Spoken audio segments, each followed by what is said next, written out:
बाबुल घास वाली माँ नागनी की कथा बहुत पुराने समय की बात है। तब गांव में ना स्कूल थे ना सड़क। कुछ नौजवान लड़के गांव में पाठशाला जाया करते थे। गांव कुछ छोटे छोटे बच्चे थे जो रोज अपनी गायों को लेकर जंगल चराने जाते थे। आप सोचोगे, सुबह से शाम तक जंगल में खाते क्या थे?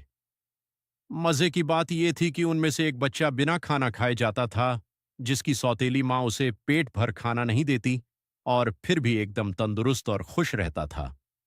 किसी गांव वालों ने उस सौतेली माँ के कान भरे और गांव के किसी एक व्यक्ति को उन बच्चों को चुपके से देखने की रणनीति बनाई। अब आप सोच रहे होंगे पूरा दिन भूखे कैसे?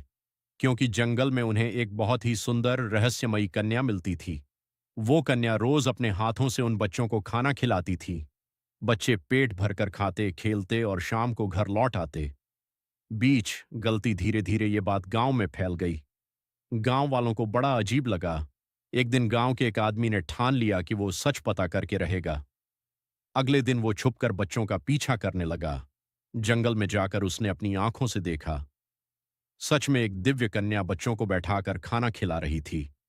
ये देखकर उस आदमी को जाने क्या हुआ। गुस्से में वो दौड़ कर गया और उसने उस कन्या के बाल पकड़ लिए। गुस्से का अंत चमत्कार, और बाल पकड़ते ही पल भर में चमत्कार हो गया।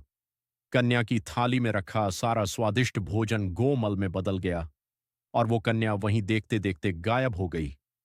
उस आदमी के हाथ में अब सिर्फ बाबुल घास का एक छोटा सा गुच्छा रह गया था।